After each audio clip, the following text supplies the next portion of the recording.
Good morning. Welcome to Lima Line Bible Studies.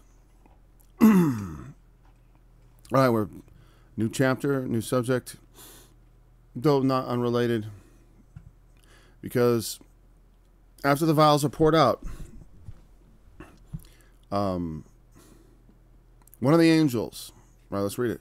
And there came one of the 7 angels which had the 7 vials, and talked with me, saying unto me, Come hither, I will show unto thee the judgment of the great whore that sitteth upon many waters,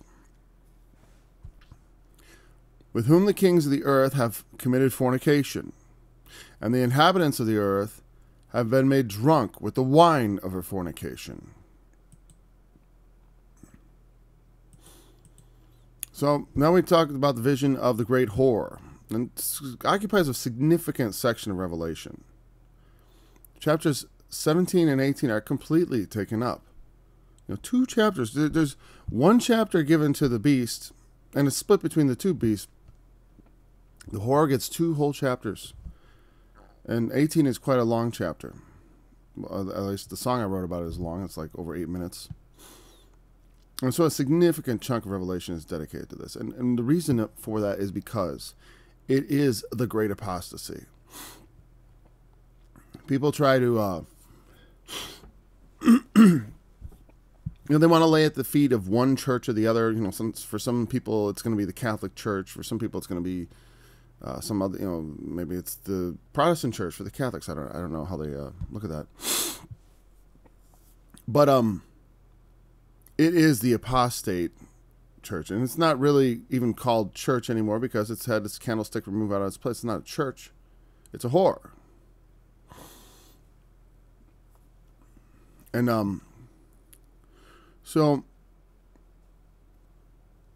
she sitteth upon many waters. She rides. Well, we haven't had the description yet, so maybe we should get that. Let's read the next couple verses, and then we'll keep in mind this early description. The kings of the earth have committed fornication with her, and the inhabitants of the earth have been made drunk with the wine of her fornication. Yeah, let's get the full description. So he carried me away in the spirit into the wilderness, again in the spirit, and I saw a woman sit upon a scarlet colored beast, full of names of blasphemy, having 7 heads and 10 horns. And the woman was arrayed in purple and scarlet color, and decked with gold and precious stones and pearls, having a golden cup in her hand, full of abominations and filthiness of her fornication. And upon her forehead was written, was a name written. I can't even read this way, because the translation, King James only people. I apologize, but no. On her forehead was written a mysterious name. The word mystery wasn't written on her forehead. That's not how it reads. Babylon the Great, the mother of harlots and abominations of the earth. And oh boy. And I saw the woman drunken with the blood of saints and with the blood of the martyrs of Jesus. And when I saw her, I wondered with a great admiration. That's a combination of outdated, archaic uses of those words. Admiration is not exactly what he is trying to convey. As far as the way we think of admiration, we think of that as a positive thing. So, so much here as I go through it in my mind. All right, so let's look at the different aspects of the symbology of the great whore. First of all, I want to draw your contrast to the woman of chapter 12. The woman of chapter 12, she is also the mother, right? She's the mother of the man-child of chapter 12. And her seed are they with whom the dragon goes forth to make war against the remnant of her seed, which is the church, okay? The remnant of the seed of that woman, that spiritual woman, who is mother of the godly, mother of the righteous. Now, the mother of harlots is just the opposite. She's the mother of all those who are unfaithful, of all those who turn their backs on Christ, of all those who go after the devil and who worship the dragon, who take the mark of the beast. She is the mother of all them who do not wait for the husband to whom they were engaged, but run off and play the harlot, as the Old Testament would say, and with other gods, specifically in this case, the dragon. And she is mother of harlots because she is the ultimate representation of this kind of behavior in human beings, of the unfaithfulness of man, of the willingness of man to turn aside from the holy commandments of God to the unrighteous deeds of the devil. So, let's look at the different aspects. Fornication, spiritually speaking, we've covered this a bit in the study in Revelation, but for synopsis, fornication refers to, one, you'll notice it isn't adultery. She's a whore, but she's a fornicator. The difference is, adultery is when a married person goes and has sex with someone who's not their married partner. But fornication is when someone who is unmarried has sex with someone. You have to be quite blunt. Specifically, though, the kind of fornication referred to often in Scripture is of a betrothed maiden. Like she's betrothed, she's been promised to someone, and she goes, and the term is play the harlot, and she has intercourse with someone who is not her betrothed. That's what Jesus referred to when he talked about, if any man, whosoever shall put away his wife, saving for the cause of fornication. Adultery, in the Old Testament, the penalty for adultery was death. Okay, so he didn't need to mention adultery. Everyone understood adultery was cause for divorce. What he's saying is, like, though, if a man married a woman expecting her to be a virgin, and she was not, that's for the cause of fornication. He said, for that cause you could put away your wife. You could divorce her for that reason. Seems legitimate to me. Especially if it was, now it doesn't count if you knew that if you went into the marriage understanding that they were not virginal, then that is no cause for divorce. You have to think about that stuff ahead of time. Is that are you going to be okay with that? If not, then don't do it. Should not marry unwisely. So they've committed the kings of the had committed fornication with her. It can mean together, they've fornicated together, or in company with, they have gone after the same thing. And that's always the way I've sort of seen this, is that they have committed fornication with her, in that she led them into fornication. That her fornication brought about their fornication. That they all sort of went together after the same thing. All the world wondered after the beast and said, who is like unto the beast? Who is able to make war with him? So, the inhabitants of the earth have been made drunk with the wine of her fornication. Her apostasy, and I've referenced this many times, 2 Thessalonians chapter 2, when it says, for the day, I don't want you to be shaken in your mind or troubled by spirit, by letter, as from us, as though the day of Christ is at hand, as though Jesus could come at any moment. For that day shall not come except there come a falling away first, and the man of sin be revealed, the son of perdition.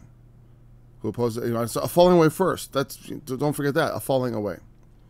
Falling away in the coming of the son of perdition are the two huge prophetic events that Paul said, these two things must come first before Jesus will return.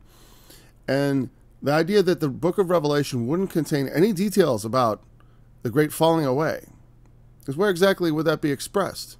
We have 7 churches in chapter 2 and 3. When do they fall away? It's only implied, but 17, 18 are the description of the great whore and of her great apostasy. That's what the great whore is. And this, the great whore represents, she is the mother of all apostasy, the mother of all unfaithfulness. And again, why is it fornication? Because we are not married to Christ, but we are, in symbolic language, we are espoused to him. In the Old Testament, the Jews were actually supposed to be married to God. And in Ezekiel, when he talks about their unfaithfulness, and they're going to play in the harlot, he calls it adultery in its spiritual sense. And in the New Testament, though, it is not adultery, it is fornication. So the drunkenness, the inhabitants of the earth have been made drunk with the wine of her fornication. Her being carried away into worshiping the dragon, into apostasy, what it does, that event is like an intoxicant on the world. It dulls their senses. It's because whenever you see a bunch of people running after something, it's like if you see a line, you wonder, what's at the other end of that line? What is everyone waiting for? If a crowd begins rushing in a certain direction you think, well, why are they, and in human nature, like when there's like a noise or something, people, we're curious. We want to know what it is, what's going on. We also are social creatures who tend to follow the crowd, at least unless, I don't have that tendency. And maybe even it's a flaw in my genetic makeup, but I tend to resist wherever everyone else is going. And that's not because I'm cool or anything. I don't know. Like I said, sometimes it's a benefit. Sometimes it's a problem. Sometimes what everyone's doing is probably what you ought to do too. But sometimes it's very much not. And, like lemmings running off of a cliff, human beings can lead each other off a cliff. And that's what the great whore does. Her willingness to be complicit in falling away from Christ and going to another. I mean, even though he's going to deceive them and claim to be Christ, but they go off. Their acceptance of him as Christ, their fornication with the dragon and accepting him as Christ, will lead people in the world. It's like a cumulative effect. The more followers, the more, who is like unto the beast, who is able to make war with him? They all worship the dragon. All the world wondered after the beast. All the world wondered after him, and they worshiped the dragon, which gave power to the beast. The more you see people doing something, the more it seems right to do it. And so that is why her fornication causes this sort of intoxication of the world. So now she's sitting on a scarlet-colored beast. That's going to be covered later. But the fact that she's sitting on a scarlet-colored beast, I can't help but think of it. It's like, the red on the beast, the great red dragon, right, is red. But also the fact she's sitting on it, she's committed fornication. She's not a virgin. I see the imagery of blood and of the loss of virginity is just there in my mind. On him is names, full of names of blasphemy. He has 7 heads and 10 horns. These are going to be explained later, so we're not going to go into it here.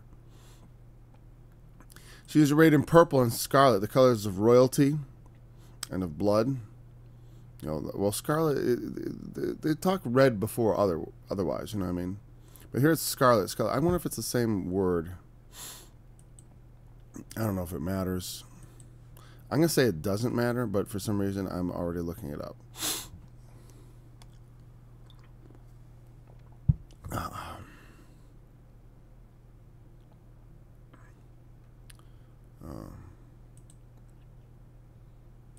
I had a little mental stoppage there as I was looking up. Oh, you can kind of see what I'm doing. That's good. Because I don't feel like bringing the whole thing up. Let's see, scarlet colored beast. Scarlet color. Thanks. Yeah, that definition provides no help. Should I look up the red dragon? Why not? As long as I brought it up, I'll look it up. Here's the slow point of the study. Alright. Let's see. Behold the great red dragon. That's actually chapter 12. I'm in chapter 13.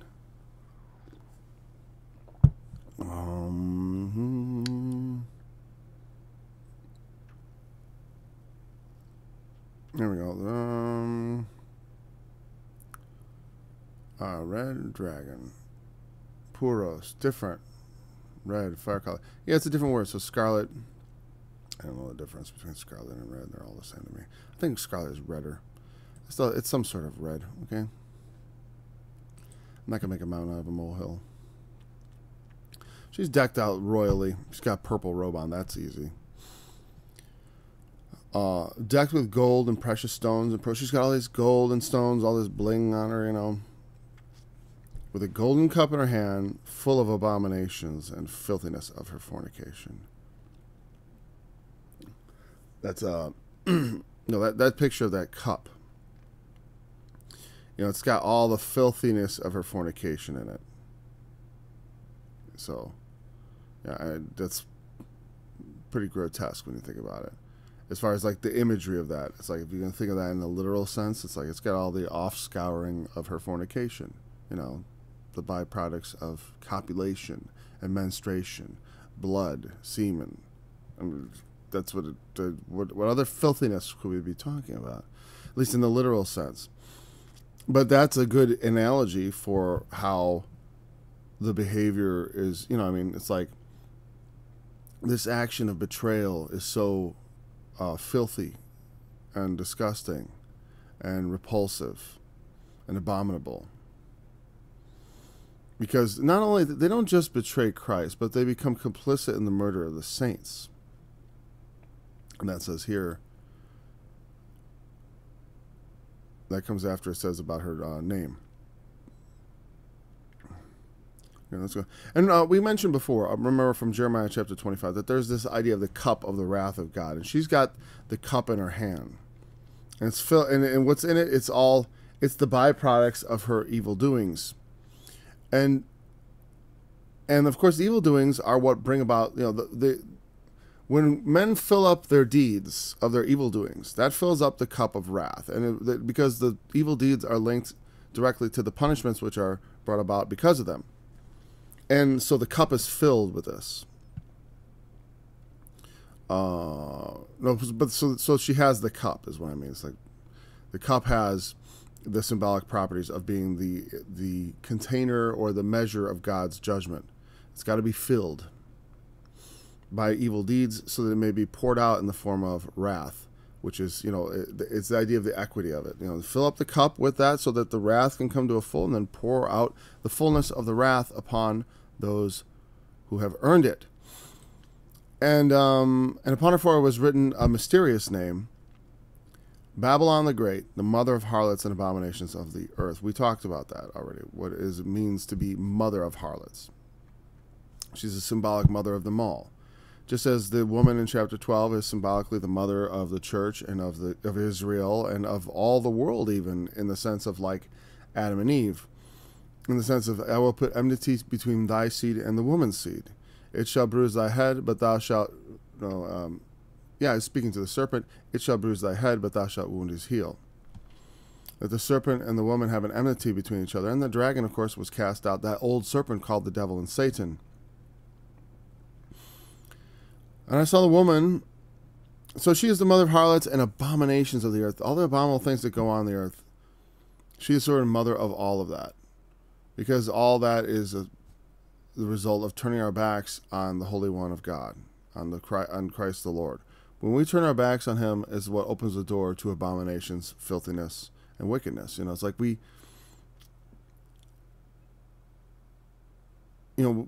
we act, it's very difficult sometimes to be righteous in the world, right? Because God is not like hanging above your shoulder, and he has not created this sense of imminent danger.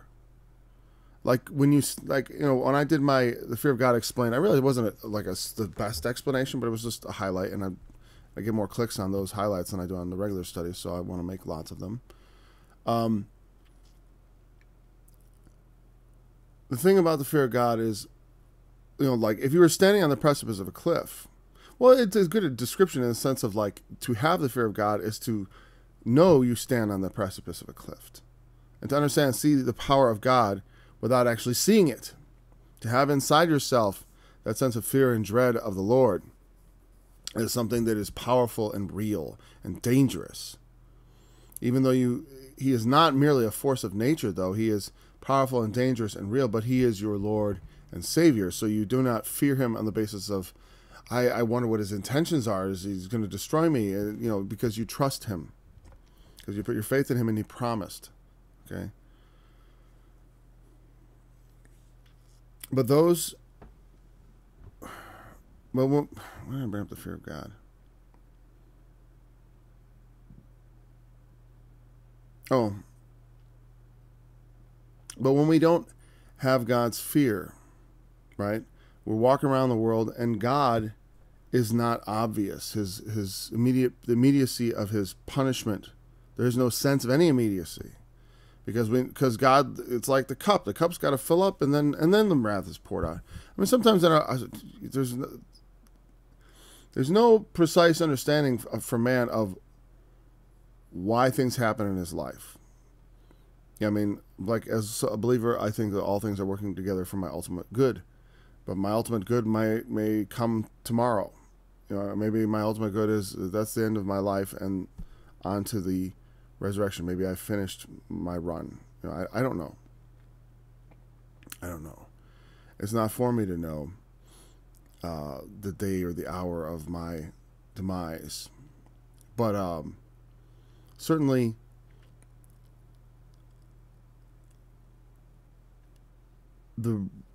we don't, since we don't know, we also do not fear, because you can't live in fear of death all the time, though it's somewhere lurking in our lives, right? The ultimate thing is, with Christ, he gives us that, so we need not fear death. But some people don't fear, and it's foolishness. They don't fear the God's power. They don't fear death. And I think part of that is because maybe they're just completely apathetic about it. They don't consider the fact that it's like, well, maybe there is more life. Like the life that we live, that there could be more life, additional life, everlasting life. Like those concepts are, they'd rather prefer to believe, no, there's no everlasting life. And therefore, the abominations we do have no consequence. I mean, it is through a fundamental disbelief in the Lord, whether it is something we present as a part of our nature, like, or a character, like we're an outspoken, atheist or something like that, where we say, I don't believe, or whether it is actually we say we believe with our lips, but in our hearts we withdraw far from God. And when we withdraw from God in our hearts, it becomes easier to do worse and worse things, even as a Christian, because that sense that of God's judgment and of nearness to God, which can help us fear him and eschew evil, and try and walk in the most upright way possible, that's not present. And so, when we don't fear the Lord, when we do not have the love of God in us, well, people argue, well, we can still, be moral. It's like generally, but the thing is, a lot of the sins that people commit, they have dismissed these days as not sinful. They say, I'm moral. But it's funny that it's interesting to me how deeply ingrained the sexual immorality is in the book of Revelation and in human life, because that's the primary area, I think, where unbelievers, why they hate God. Because they want to take pleasure whenever and wherever it suits them, and they don't understand why there should be any limitation on that, the benefit of it, or why you should restrict yourself to one person, or why you should wait for marriage, or any of those things. That stuff to them is just controlling, and it's somehow undesirable, and it is indeed in those. It's very on the head that it's sexual abomination and sexual immorality that the world is most likely to abandon their faith over. And you think about it, for the it's like I say about you stand before Satan and you say, well, I can resist the devil. And it's like he offers you all the sexual pleasure you want. You've been taking it your whole life. It's like your whole life you've been just taking whatever pleasures you prefer. How do you think you're going to stand in front of Satan and then suddenly tell him no when he's got things you can't even imagine in his power to give you? It's like, why would people who have spent their whole life not resisting the devil suddenly resist him in that nature? At that moment. But unbelievers hate the sexual restrictions of Christianity. They see them as repressive and all that. It's like, I think they can be made to be repressive if you take it. Some people take it so they're so worried about the least hint of immorality that they actually step on normal attraction and courtship and stuff like that. Stuff that's it's just normal, that men are going to be interested in women and women in men and all that, and that they're going to want to join up with each other and form families and stuff. It's just not a question of eliminating it, as some people try to do with, that maybe they they grew up immoral, and then they think, well, I want my kids to grow up morally, so they really clamp down on it. And that can have just the opposite effect when you repress something. It's like you have to. I always consider my children are going to have sexual desires, and so I always, when they hit about 13 or 12, man, that's when I have the talk with them. You must have the talk. If you don't talk, then someone else will. The world will fill their heads. Honestly, if your kids go to public school, you should have the talk in kindergarten. Okay, and that's pretty awful. My kids are homeschooled, so I can have the luxury of waiting until they're like 12, till they actually naturally start to feel these things. And some kids feel it a lot younger. It's like I've had kids as young as 6 tell me they really like girls. So that's not unusual, and it's different. It's like I said, it's like you're not stepping on that, but it's like they want to be free to just do it any way they want, and they don't understand the harm. So what's the harm? Everyone's consulting. It's doing whatever you want is harm. If God's going to share everlasting with people, he doesn't need people around doing whatever they want. It must be they do what is right, and are willing to constrain themselves. But what if God did not constrain himself with righteousness? Some would argue he isn't righteous, but they're wrong. If God did not restrain himself, but just granted to himself all, just all the indulgent pleasures, is whimsically going about creating things and tormenting them for pleasure, or what, you know what I mean? It's like, someone say that's what he does. I don't agree. So I saw the woman drunken with the blood of saints, and with the blood of the martyrs of Jesus. And when I saw her, I wondered with great admiration.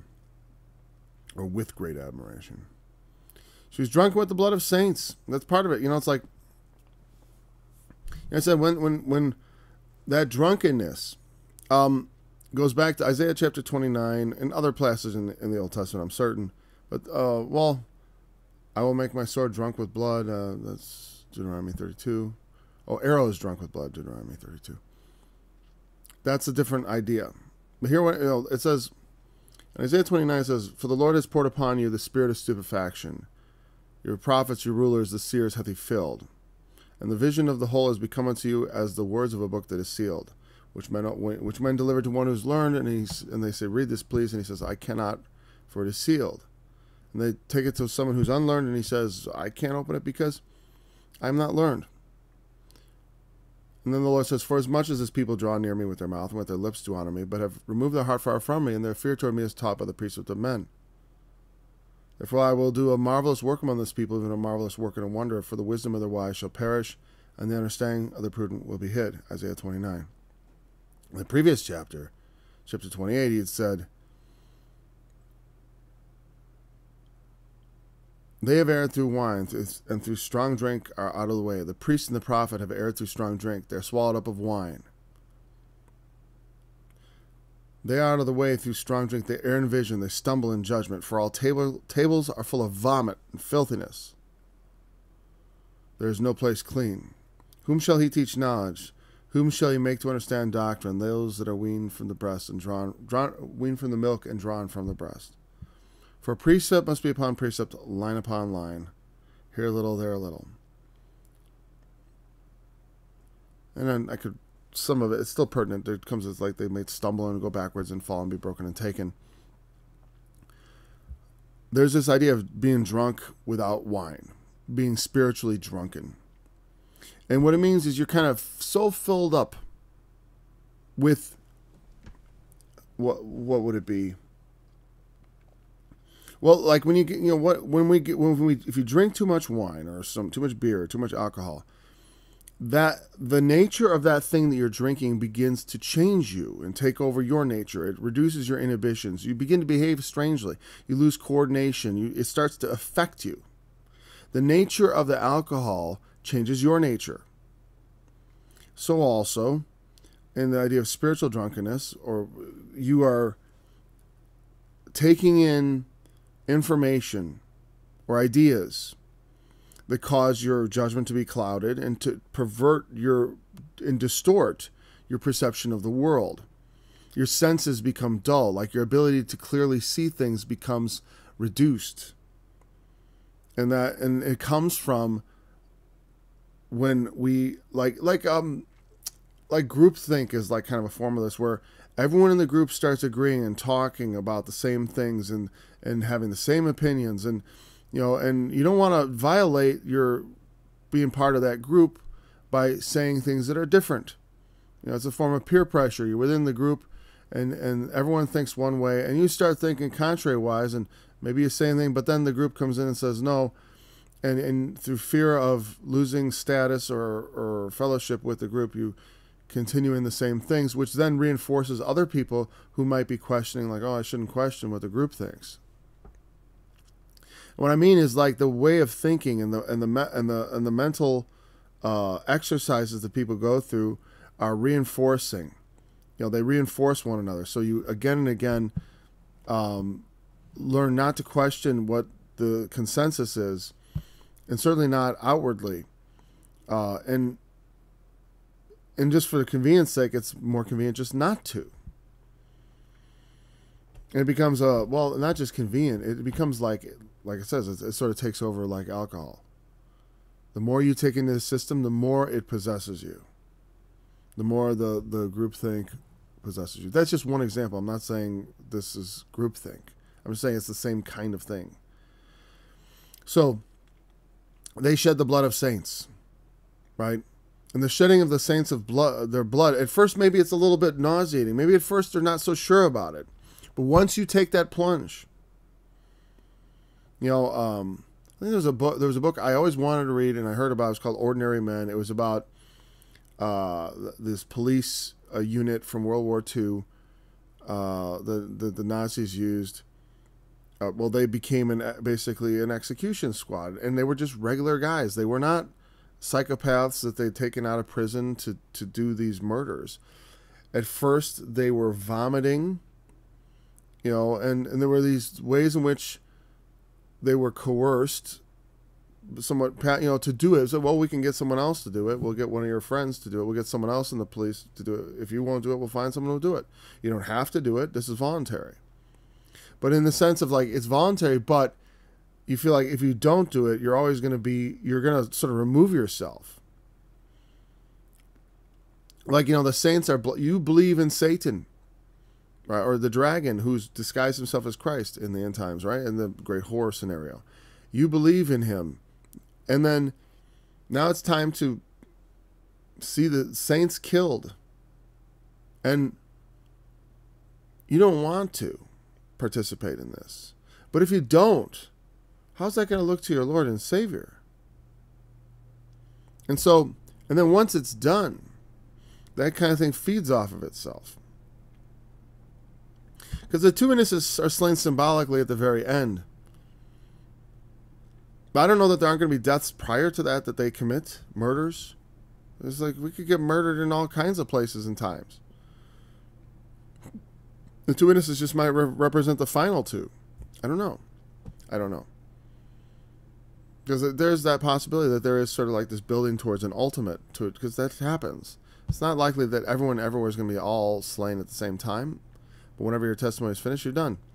Maybe I'm wrong. Maybe it is. But that's not even, am I wrong? That's just an opinion that I entertain. I'm not even saying that is what I believe. I'm just saying, when it comes to revelation, it's not always about what I believe to be absolutely true, but about what I believe it may be saying to us. So she is drunken with their blood. Their blood has further emboldened her. She becomes more and more given over to the passions with which she has led herself astray. The blood of saints encourages. Now there's no turning back. I mean, there's no thought of, oh, maybe this is wrong. Maybe we've made a mistake. It's like when you start killing the saints, they start becoming more and more the embodiment of this great horror. This character, not just caricature, this character who is represented throughout history. Like characters like Jezebel. I mean, it's mentioned in the seven churches. Jezebel is already mentioned. and she is very similar in her, outlook as far as reputation. Aholah and Aholabah in Ezekiel, which is, we're not going to stretch off to that, but there are different examples of that kind of faithless imagery of a faithless woman who has become, she's become enriched through her unfaithfulness. It makes her more wealthy, and she becomes more and more deluded about her status and about her own security and about the fact that she's gotten away with it and about all these things that have led to her, that will ultimately lead to her destruction. I wonder with a great admiration. Admiration, let's just get that word. Where are we at time? Oh, we got plenty of time. Let's see. Browse internet. This time I'm going to take you along for the ride. Ta-da. We're in the wrong chapter. It's because I was looking at 12 a little earlier. You may remember. Okay. There we go. This is Bible Hub, for those of you who don't know. Wonder with a great admiration. Thalma, a wonder. Great, thanks. Oh, Thalmazo. Yeah, to marvel. The word wondered and admiration are the same. Air pressure change. When your door suddenly like goes, it's like funny. Someone's trying to get in the house through the bathroom.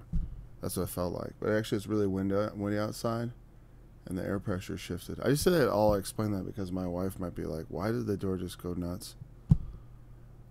Is the Lord trying to get in, or is the devil trying to break in? What is it? It's just the air pressure. It shifts suddenly, and it all of a sudden pulls everything. So, oh, wrong one. Don't do that, Paul. Don't look at the live dashboard. For some reason, I think that's bad. Okay, so the words wonder and admiration in Greek are the same. One is the verb and one is the noun form of the same word. So that's mystery solved. So the idea of I was in wonder. I wondered at her with a great wonder. They just decided to use different words to translate it because sometimes that is I don't know. That's how the Bible was written. Why not go with that? Sometimes I don't understand, right? Sometimes it's hard to understand why certain decisions are made. So what he's saying is, I was in awe. I was sort of awe.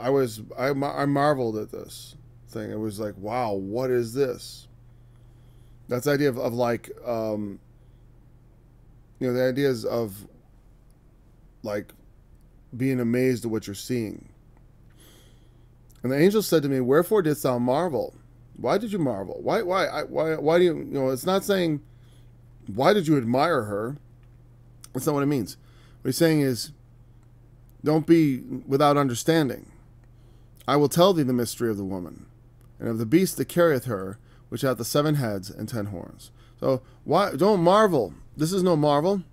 I'm going to explain it all to you. It's nothing to be amazed at, to be dumbstruck, to be without understanding.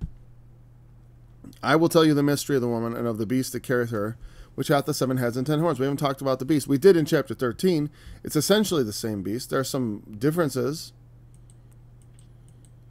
but we get a lot more details about the beast here. The beast that thou sawest was and is not, and shall ascend out of the bottomless pit. That's interesting. Remember, when we talked about the beast of chapter 13, there's a beast that comes up out of the sea, a beast that comes up out of the earth.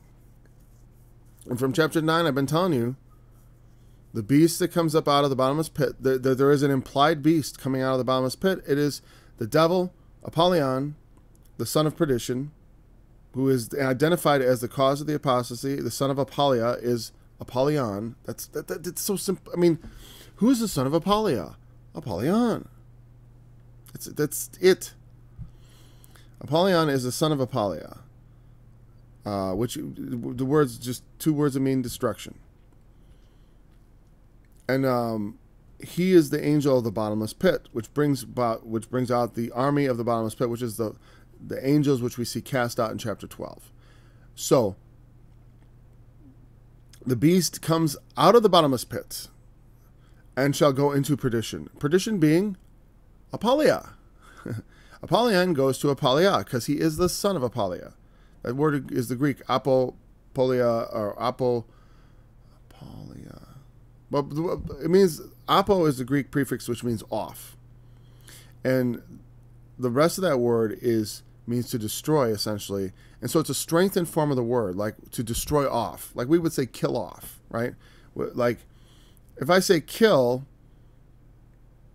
it's one thing, but if I say kill off, that implies something a little more, doesn't it? Like we killed off all the bison, we didn't, but I mean, it implies a greater destruction. Apollyon and Apolia. So the angel of the bottomless pit is Apollyon, the son of Apolia. He ascends out of the bottomless pit and shall go into perdition, destruction. And it couldn't be more, and destruction is again Apolia. And they that dwell on the earth shall wonder, whose names were not written in the book of life from the foundation of the world, when they behold the beast that was and is not and yet is. The beast thou sawest was and is not and yet is. That aspect of it.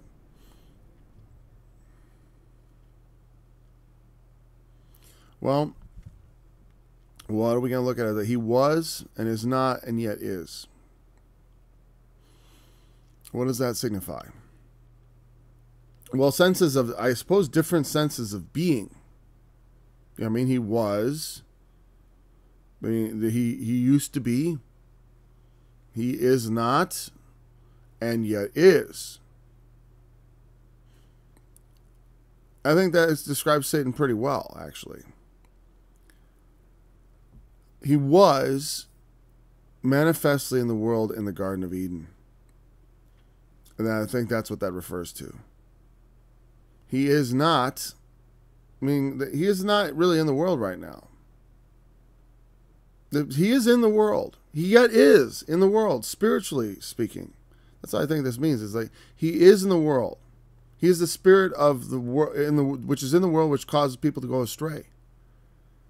He is the spirit. He is present in a spiritual sense in the world as the force of evil, the spiritual embodiment of the enemy of God's people and of mankind. But he is not present like that. He is not. But, but shall ascend out of the bottomless pit. That means he's going to once again be manifest in the world. He shall ascend out of the pit of the abyss. We talked about in chapter 9. The pit of the abyss. The bottomless means the limitless abyss. That is where he is bound for 1,000 years in chapter 20. And that is where he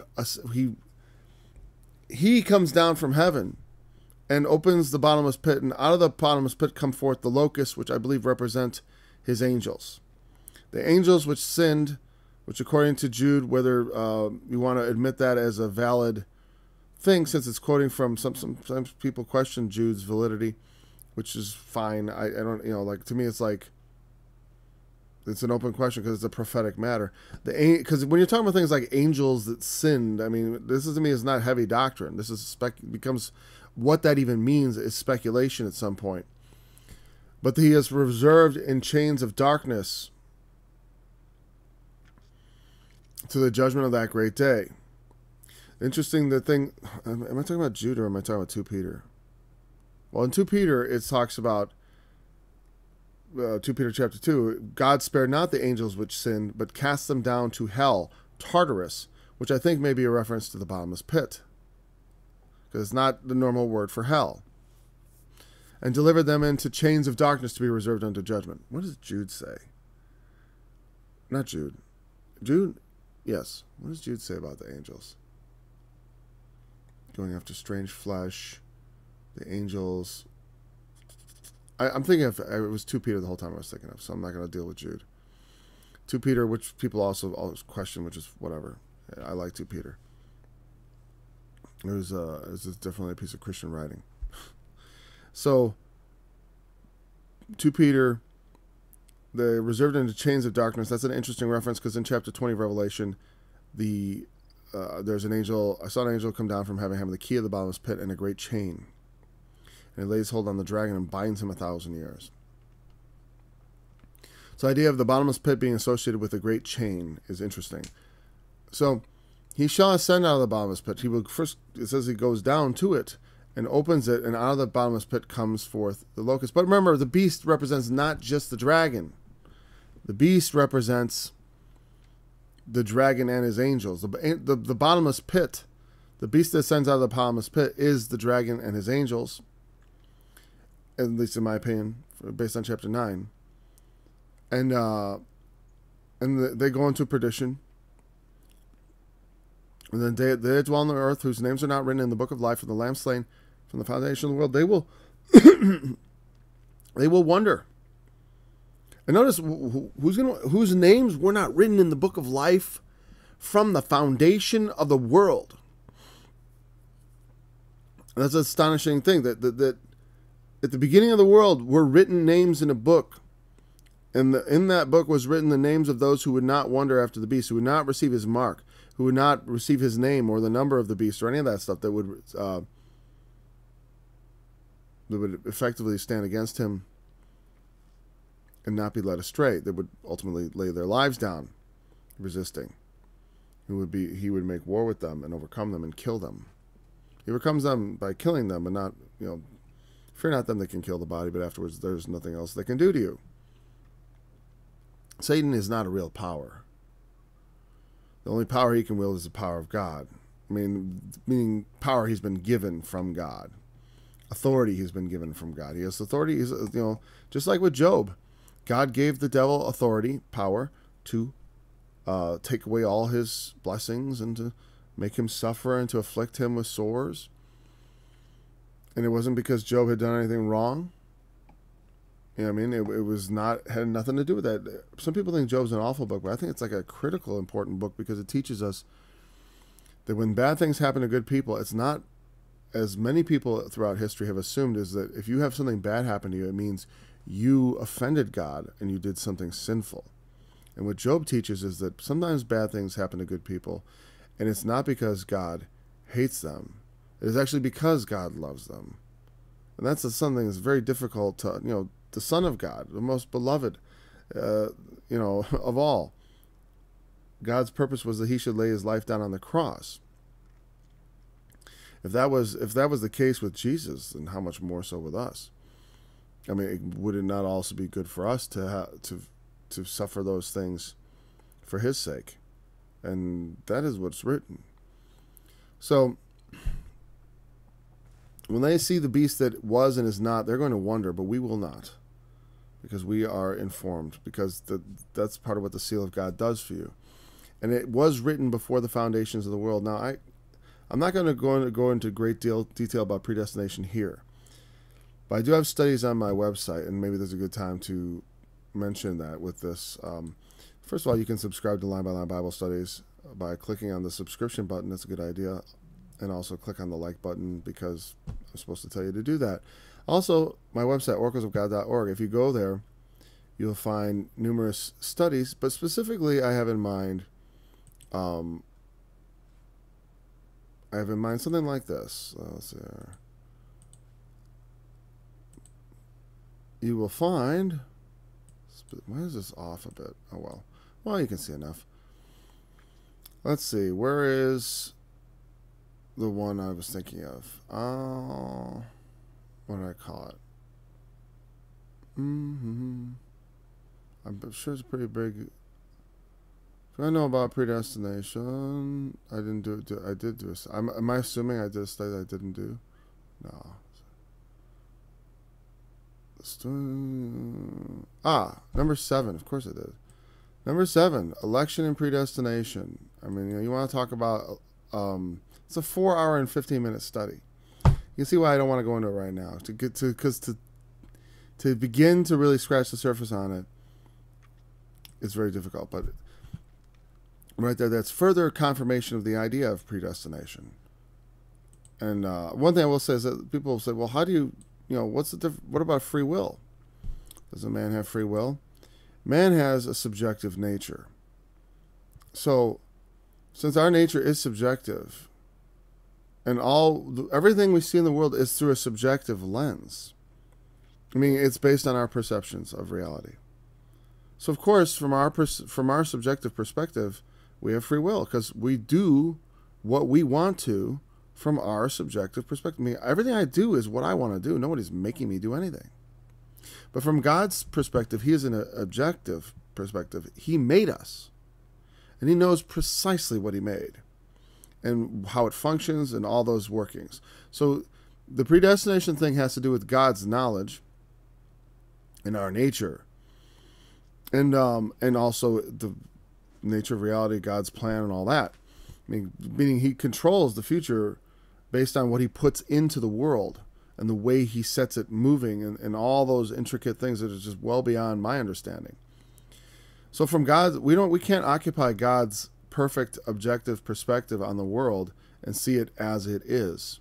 So for humans, the world can never really be observed through the lens of predestination. That's impossible because we don't know what our destination is. We could not possibly figure that out like for certain because it's all based on our subjective view of the world.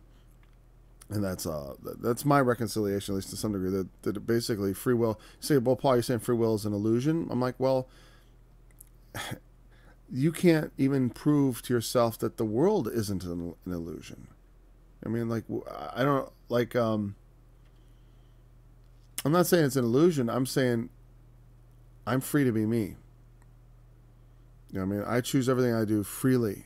I'm not coerced, but it is undeniably my nature what I choose, don't choose, or change.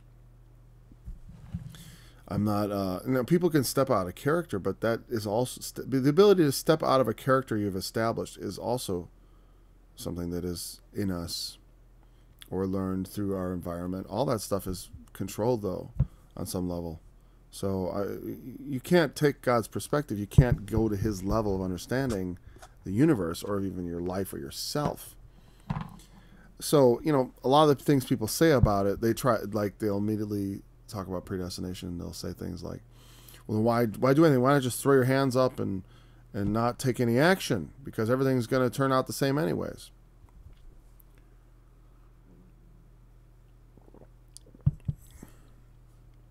Because that's not what I want my destiny to be. I don't want my destiny to be I sat there quietly and did nothing, took no action, did not seek, greater things.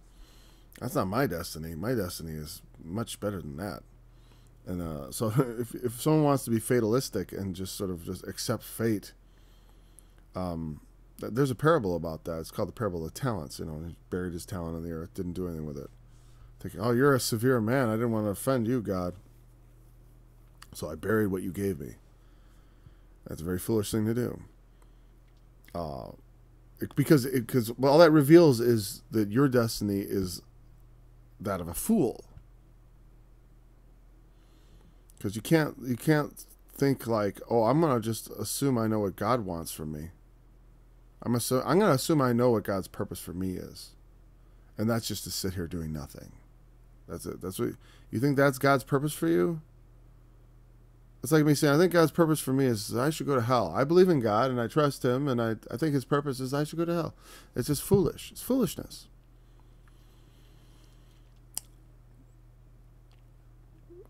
Okay, so here is the mind which hath wisdom. The 7 heads are 7 mountains on which the woman sitteth. And much has been made of that in terms of Rome. Because they say Rome it's a city on 7 hills. But 7 is a number, a special number. We've had 7 trumpets, 7 seals, 7 vials, 7 angels, 7 candlesticks, 7 spirits of God. What is another one? Has there been at least one more? Whatever. That's a lot of 7s already, right? And here we have 7 mountains. The 7 heads are represented by 7 mountains. Is it a literal mountain or a figurative mountain, a spiritual mountain, a metaphorical mountain? Mountains can represent nations, like the city of Jerusalem is Mount Zion, but there's also several mountains in that area. You know, you could say Jerusalem has 7 mountains, right? But I think that it is something we have not properly delineated yet. But it represents the whole, for me, this is what I think the 7 mountains represent. It represents all the nations of the world sort of delineated and condensed down into 7 major powers. I don't know exactly what those are, but a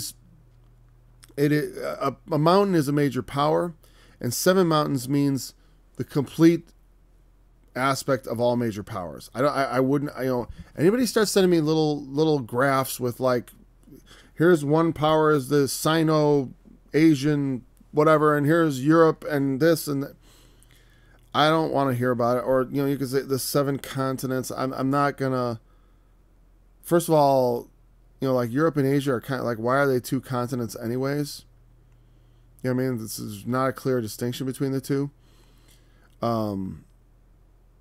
So what I'm saying is like that I don't know precisely. I don't think it makes sense to go dividing them up into 7 based on our current geopolitical divisions of the world, because we don't even know when. But the point is, she rides on 7 mountains, or the 7 heads on the beast are 7 mountains. And because the heads represent leadership and stuff, it's like, to me, the heads. But it is weird to say the symbolic head is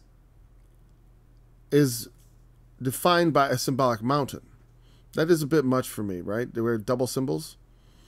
Let me explain to you the symbol of the head. The 7 heads are 7 mountains. So this is kind of a riddle within a riddle. I don't think that's going beyond, I think that's actually a pretty apt thing to say, because to say that it's just literal mountains and it means Rome. It's very convenient for anti-Catholicism. And I guess I'm kind of an underdog.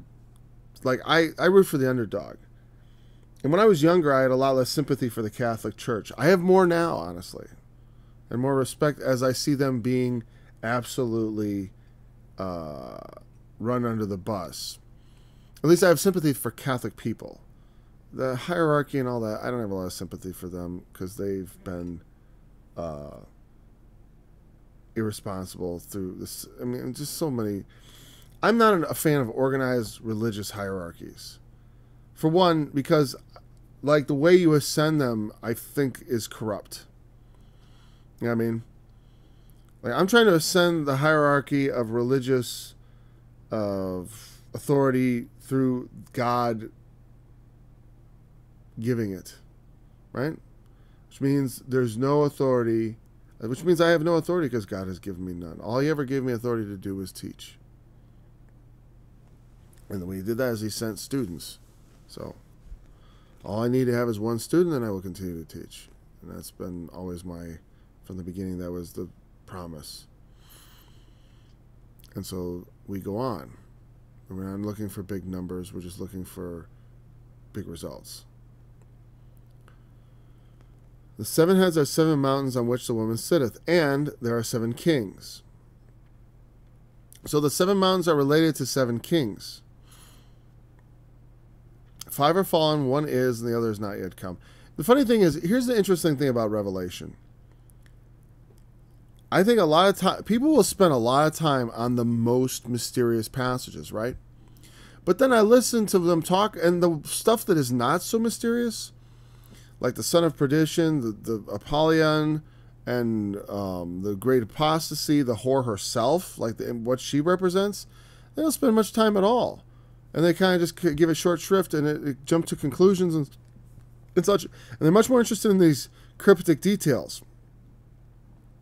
Because these cryptic details, which means like they're sort of very, it's like, what are they? 5 are fallen, 1 is, the other is not yet come. There's a lot of, that's open to interpretation, is it not? Now, the clue, of course, he must continue a short space. That, in fact, is not... Let me see here. Let me see.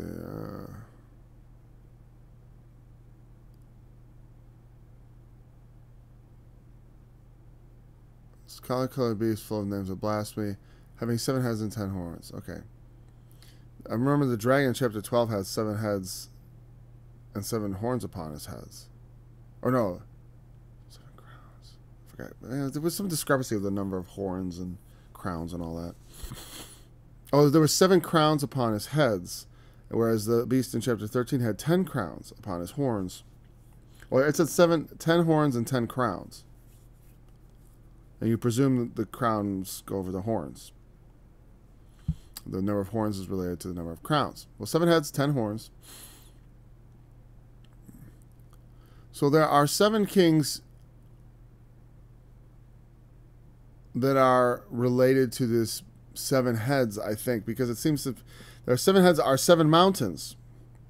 And the mountains have kings, especially if they represent powers in the earth, earthly powers. To me, that's what a mountain represents symbolically, is an earthly power, an earthly height. I mean, it's the image of a hierarchy. And what's at the top of the hierarchy? The king. So mountains are representative of that. The one at the top of the mountain is what? King of the mountain, right? You ever play as a kid, King of the Mountain? You get on top, and all the other guys try to get up, and you try to get them, and they're all trying to drag you off. You know, that's a great game. It's a great game for kids to play. It's a lot of fun, rough and tumble play. Which boys need.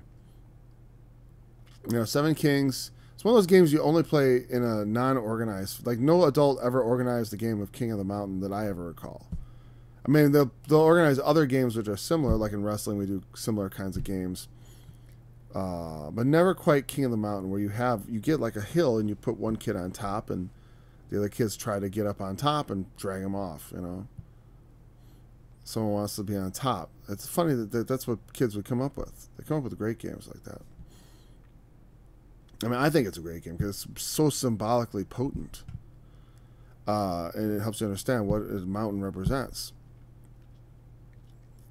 If you're on top of the mountain, you're king.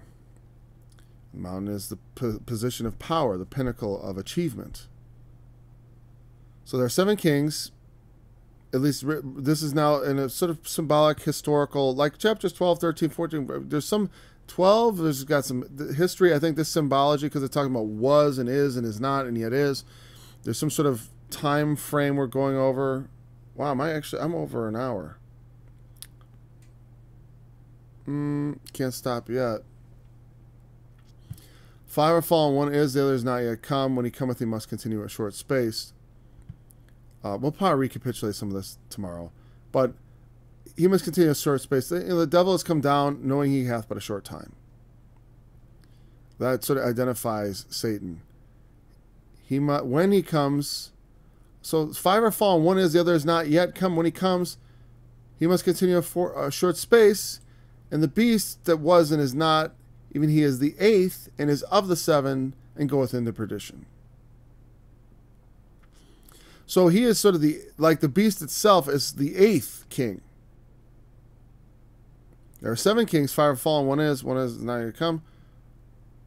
The beast is of the 7, but is the 8th. Like, he is not individually one, but he is of them. And that I suppose that since the beast is not one, it is the collective as opposed to the individual. The collective itself is a form of a king overall, because it will reign over the kings of the earth. Well, the woman reigns, she rides the beast, though. She rides him into power.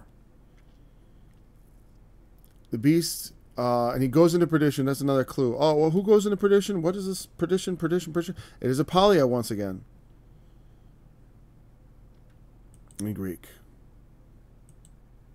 Okay, and there's more. We're going to have to cover this part of the explanation tomorrow. It's okay, because we haven't really scratched the surface on it. But we definitely will tomorrow. Okay, so we'll pick up around here. Verse 10. Anyways, thanks for joining me in the study. I look forward to staying with you again tomorrow. That has wisdom, the 7 heads of 7 mountains on which the woman sitteth. And there are 7 kings, 5 are fallen, 1 is, the other's not yet come. And when he cometh, he must continue a short space peace that was and is not. Even he is the 8th, and is on the 7 and goeth into perdition. The 10 horns which thou sawest are 10